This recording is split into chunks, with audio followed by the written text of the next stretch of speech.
नमस्कार दोस्तों, स्वागत है एक बार फिर से आपके अपने चैनल में। दर्शकों, आज मेरे दोनों साइडें आप जिन चेहरों को देख रहे हो, ये वो चेहरे हैं लगातार 1.5 साल तक आपकी मोबाइल स्क्रीन पर हरदम आपके सामने रहे होंगे। आज की मैं बात करूं तो आज एक ऐसी जगह पर मैं मौजूद हूं। थोड़ा सा बता देता हूं कि खैरमपुर गांव के अंदर मैं मौजूद हूं और खैरमपुर गांव के अंदर लगभग 60 से 70 दिनों तक एक धरना चला। अभी भी वो धरना चल रहा है और वहाँ पर एक गुड़िया है नाम पूजा, बड़ी बेबाकी से वो अपनी आवाज़ बुलंद कर रही है और आवाज़ भी किस चीज़ को लेकर के, शिक्षा ग्रहण करने को लेकर के। लेकिन ये सरकार है कि किसी प्रकार से शिक्षा की तरफ ध्यान नहीं दे रही है। आज मेरे साथ ये दोनों चेहरे क्यों है, आज हम मौजूद हैं उसी गुड़िया के घर पे, यानी पूजा के घर पे, और ये दोनों चेहरे उस गुड़िया से मिलने के लिए आए हैं, उसे आशीर्वाद देने के लिए आए हैं और क्या कुछ करने के लिए ये इस आदमपुर के अंदर चल रहे हैं, ये भी नीचे जान लेते हैं। नमस्कार ताई। नमस्ते बेटा। अच्छा ताई, आज बात करा आदमपुर की। आपका वैसे अक्षेत्र दूसरा है, लेकिन इस अक्षेत्र के अंदर आपका आने का जो कारण है वो क्या है? भाई इसमें आड़ा जो करियो उपचुनाव हो रहा है, यू इलेक्शन हो रहा है। इब जड़ा भी इलेक्शन हो है, देखो हम बीजेपी ने तंग इतने कर रखे हैं, सारे जावा हरियाणा में, आलनाबाद भी गए थे भाई, ओड़ा भी, फिर यू आड़ा भी आ गया, आड़ा भी। तो इब जुकुरिया बेटी का स्कूल बंद कर रखा, कई महीने हो गए।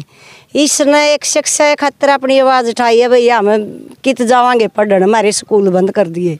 इब गरीब का बच्चा तो सरकारी स्कूल में पढ़ेगा, तो इब गरीब ने तो बोलने नहीं देंदी भी है सरकार। आज हम इसने न्यू मिलना आए यहाँ, बेटी में खा दबे नहीं कर दे, ना तो खोट करे, और खोट नहीं करेगा तो आदमी दबाएगा क्यों? अपनी हक की आवाज़ जरूर उठानी चाहिए। अपनी हक की लड़ाई जब ये बालक ठाण लगेंगे, जब ऊपर तक पहुँचेंगे, तो जाइए आवाज़ें नहीं उठाओगे तो ये ऊपर तक लेकर नीचे तक दबते आओगे। तो हमें आज इसने विकास से और आदमपुर में मतलब हमारे सारे किसान मोर्चा का सारा का न्यू है भाई, बीजेपी हराओ और देश न बचाओ, और जो गरीब मजदूर है, गरीब मजदूर की तो बचाओ, यही हो सका है भाई। बीजेपी हारेगी जब जाकर कितने सांसा होगा। तो ये कैसे कहाँ का आज जो आए हो, इस पूजा ने मिलन खातर आए हो और इसकी आशीर्वाद भी देके जाओगे फिर? हाँ, आज स्पेशल इसने मिलन भी आए हैं, इसका मन भी बढ़ाना आए हैं, और इसका ऊपर हम अपना हाथ भी टेक कर जाएंगे, इसलिए क्रांतिकारी बेटी बना हमारी है। सबकी आवाज़ नहीं उठावा गई, दबन की जरूरत नहीं है। और जब ओडड़ बच्ची आवाज़ उठावेंगी ना, जब युवा मतलब संघर्ष होगा।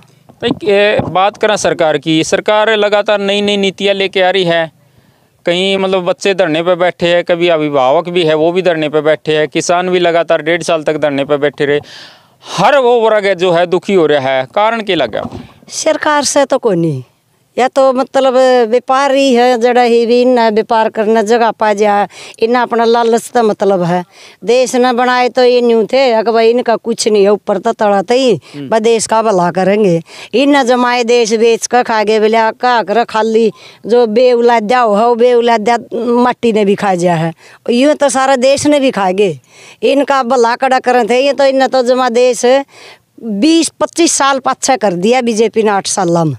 तो ये कड़ा जीण का खाता रह गया भाई। भी जब लोग आवाज़ उठाए का इसने भी काट देंगे तो सांस नहीं है, थोड़ा थोड़ा सांस चल रहा है। तई बात करा ऐलनाबाद की, ऐलनाबाद में भी आप पहुंचे थे, उड़े न्यू को थे बोले एक पार्टी कहीं इशारा कर दिया था उसको वोट दो, और आप भी उसी पार्टी के साथ मिलके दिखो। देखो भाई, अपन कोई पार्टी का सारा तो जब नहीं कराया था, हमारा सारा उड़ा भी यू था भाई बीजेपी रहो, और यू हमारा नारा आड़ा है भाई बीजेपी रहो।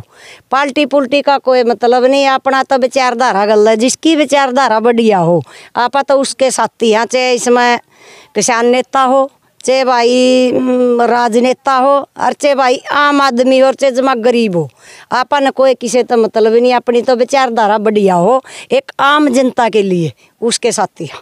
जी बिल्कुल, देखिए किसान जो है हमेशा सच्चाई के साथ खड़े रहते हैं और अपनी आवाज़ को बुलंद करने के लिए लगातार 1.5 सालों तक सड़कों पर भी रहे हैं। विकास सीसर जी, जिस प्रकार से देखा गया है कि लगातार आप अपनी आवाज़ को बुलंद करते हुए दिखाई दिए हो, आज यहाँ पर खैरमपुर गांव में पूजा को आशीर्वाद देने के लिए आप पहुँचे हो, क्या कुछ कहना चाहेंगे? देखिए, खैरमपुर गांव जो है आदमपुर हल्का में पड़ा है। बिल्कुल। और आदमपुर हल्के तक कुलदीप बिश्नोई एमएलए था, उसने अपने बेटे को टिकट दिवाने खातर, अपने बच्चे को बचाने खातर मान लिया कि अपने बेटे के ऊपर केस थे उसके ऊपर, विदेश में नहीं जाने देती बीजेपी, उसने कारोबार नहीं करने देती, उसका बच्चा न बचाने खातर और उसके बच्चे के भविष्य को बचाने खातर उसने बीजेपी ज्वाइन कर ली। राड़त एमएलए लड़ना शुरू, एमएलए का चुनाव लड़ना कह लिया, भाई हम लड़ाएंगे बीजेपी तक, अच्छी बात है, कोई बुरी बात नहीं। माँ बाप चाहो अपना बेटा बेटी उसका भविष्य सुरक्षित हो। लेकिन यहाँ सवाल क्या है, सवाल ये है कि खैरमपुर गांव के अंदर 2 घटनाएं घटे हैं। एक तो जिस बेटी के घर पर आप ही खड़े हैं, पूजा नाम है, उसको मजबूर करती है बीजेपी सरकार स्कूलों के बाहर बैठने के लिए, स्कूलों ने बंद करने चाल पड़ी, जितने अध्यापक थे उनको वहाँ से हटा दिया गया। बताओ इकल्ले बच्चे दीवारों के साथ पढ़ाई करेंगे। इस बच्ची ने क्या गलती कर दी? अगर स्कूल खुलवाने की बात कर दी, अध्यापक लगाने की बात कर दी या शिक्षा की बात कर दी, कोई गलती नहीं करी। उसके बावजूद इस बच्ची ने डराया जावा है, धमकाया जावा है कि तू इस मीडिया के सामने, चैनलों के सामने मत बोल, मत। यार डराने धमकाने की बात नहीं थी, ये चाहिए तो ये था कि हम बीजेपी के नेता जो है इस बेटी की जो आवाज़ है उसको मानते हैं, इसकी मांग को पूरा करा। हाँ स्कूल ने खोल लाएंगे, अध्यापक ला देंगे, यह बात होनी चाहिए, लेकिन उसका उल्टा हो रहा है, इसको दबाया जा रहा है, इस बच्ची को डराया जा, धमकाया जा रहा है। दूसरी घटना खैरमपुर के अंदर ये हुआ है, एक छोटा हा भाई है, इसी बेटी तो थोड़ा बड़ा होगा, छोटा हा नौजवान युवक है दिनेश खैरमपुर, वो यहाँ धरना लगा रहा है और विरोध स्वरूप उसने कुलदीप बिश्नोई को काले झंडे दिखा दी। काले झंडे दिखाना इस देश के संविधान में लिख रखा है कि हम किसी राष्ट्रपति का विरोध कर सका, हाँ देश का सर्वोच्च पद है, प्रधानमंत्री का विरोध कर सका, हाँ अगर मैं किसी नीति से नाराज हूँ, ये तो हमने संविधान अधिकार दे हुए हैं, उसको भी डराया जाओ है, धमकाया जाओ है। ये कहीं ना कहीं संविधान के ऊपर भी जो है प्रश्न चिन्ह लगाना लाग रहे हैं। और दूसरी जो बात है, एक तरफ तो अपने बच्चे के लिए वो ये कह रहा है, जो ये कहा था मैं मुख्यमंत्री तो घाटे बात को नहीं करूँ, वो खट्टर के पाँच उचका रहा है। एक तरफ तो अपना बच्चन बचाने खातिर इतना जोर ला रहा हो, दिन रात उसका पूरा परिवार, उसकी पत्नी भी हाथों के ऊपर मेहंदी ला के फूल के निशान बना हुआ है। एक तरफ तो अपने बच्चे की इतनी चिंता करें, दूसरी तरफ जो गरीब की बेटी है, गरीब का जो बेटा है, उनको डराने का काम कर रहे हैं, धमकाने का काम कर रहे हैं, उनको ये दबाव बनाने का काम कर रहे हैं कि वो शिक्षा की बात ना करें, स्वास्थ्य की बात ना करें। ये डर निकालने के लिए आज हम इस बेटी के घर पर आए हैं, आज खैरमपुर गांव के अंदर आए हैं। भाई ये किसी को अधिकार नहीं है किसी को डराने धमकाने का, हम इस बेटी के भी साथ हैं, उस बेटे के भी साथ हैं, किसी भी प्रकार से डरने की घबराने की ज़रूरत नहीं है। अपनी बात को, किसान का, मजदूर का बेटा अपनी बात को संवैधानिक तरीके से मजबूती से उठाओगा। अगर किसी ने उनके साथ छेड़छाड़ करने की कोशिश करेगा, चाहे वो कितना बड़ा नेता हो, कितना बड़ा कुछ भी हो, हम इन बेटियों के साथ और उस बेटे के साथ में। जिस प्रकार से देखा जा रहा है कि किसान पंचायतें कर रहे हैं गांव-गांव जा कर के और लगातार विरोध कर रहे हैं बीजेपी का, समर्थन किस पार्टी का कर रहे हैं कि किसको वोट दे, क्योंकि वोट तो देना ही है। हम तो विरोध क्यों करना पड़ रहा है, हमने बात यह है, आदमपुर हल्के में 6 धरने चल रहे थे परमानेंट, 2 किसाना के बालसमंद तहसील के ऊपर, आदमपुर तहसील के ऊपर कब्जा कर रखा था। एक चौकी के ऊपर कब्जा कर रहे थे किसान, कब्जा के कर रहे थे, मजबूर थे, मैं एक गिरफ्तार कर लो भाई, हमने कहा तो मुआवजा दे दो, क्या जेल में गिरते हो। एक यहाँ तहसील के ऊपर तहसीलदार तक मांग रहे थे मुआवजा दे दो, नहीं तो हम तहसील में बैठ गए। 4 स्कूल बंद हैं, 6 धरने यहाँ आदमपुर के अंदर महीनों से चल रहे हैं। क्या कुलदीप बिश्नोई को पता नहीं, क्या उसका दायित्व नहीं बनता उनकी आवाज़ को बुलंद करें, उनकी समस्याओं का समाधान करें? क्या मुख्यमंत्री खट्टर का ये दायित्व नहीं बनता कि इन किसानों के 3-3 साल के मुआवजे बाकी हैं उनको दिलाया जाए? क्या इन बीजेपी सरकार के आला जो नेता बैठे हैं उनका ये दायित्व नहीं बनता कि बिश्नोई तो कहते हैं कि मैंने मुआवजा दिलवा दिया, किसको दिलवा दिया हम वो तो पूछने लग रहे हैं। हाँ इसीलिए तो हमने पंचायत करनी पड़ रही है, 3-3 साल के बकाया मुआवजे अभी तक बाकी हैं। नहीं, वो ये कह रहे हैं कि आचार संहिता लागू हो गई है इसलिए देने में थोड़ी देरी हो जाएगी। आचार संहिता कोई नई घोषणा करनी होने तो आचार संहिता बीच में आ जाए, जो मंजूर हो चुकी है, जो राशि जो DRO के अकाउंट में आ रही है वह राशि, वह DRO तो तहसीलदार दौर नहीं आती, तहसीलदार दौर तक किसाना का नहीं आती। हम ये नहीं कह रहे कि नई घोषणा कर दो, जो हमारा बन रहा हो कौन दिन दे। लाखों किसानों के जो है रिलायंस की हुए हैं पॉलिसियाँ, 8 लाख किसानों की पॉलिसियाँ रिवर्ट कर दी। ये कह रहे हैं CHC सेंटर से जितनी पॉलिसियाँ करवाई किसान ने, बीमा करवाया, रिलायंस कंपनी को पता है कि कपास का बीमा हो, कपास में काफ़ी नुकसान हो रहा है कि तेवी खेत में आपने सुतरी कपास खड़ी नहीं पाओगे हरियाणा के अंदर। उनने 20,000 रुपये किलो का मुआवजा देना दिखा है, वो मुआवजा तो देंदे नहीं, उल्टे में रिवर्ट कर दिया 8 लाख। पॉलिसी आप फड़ा के देख लो, करोड़ों रुपया घोटाला है। चलिए फिर समर्थन किस पार्टी का कर रहे हो? हम किसी पार्टी का कोई समर्थन नहीं कर रहे, हम केवल बीजेपी के करे हुए वाद्या लोगों को बता रहे हैं हमारे साथ ये अन्याय हो रहा है, हमारा मुआवजा बाकी है, हमारी शिक्षा स्वास्थ्य सारी चीज़ खतरे में, हमारे बच्चों का भविष्य खतरे में है। कम से कम बीजेपी से अपनी दूरी बना लो, आगे आने वाला टाइम सबका इलाज कराएंगे। ठीक है, बीजेपी से तो दूरी हो जाएगी, आपने जैसे कहा बीजेपी से तो दूरी बना ले, लेकिन वोट किसी को तो करे, या फिर आप ये कह रहे हो कि किसी को वोट ही ना करे? अभी के लिए तो हम बीजेपी का विरोध कर रहे हैं, क्योंकि बड़ा दुश्मन हमारा अभी बीजेपी है। आने वाले समय में जितनी राजनीतिक पार्टियां हैं, हमारा भला किसी ने नहीं कराया। हम किसी के साथ नाम तो जब ले दिया ना, हमारा किसी ने भला कर रखे हूँ, हमें सब ने लूटा है, हमारा सब ने शोषण कराया है, लेकिन सबसे ज़्यादा शोषण बीजेपी ने कराया है।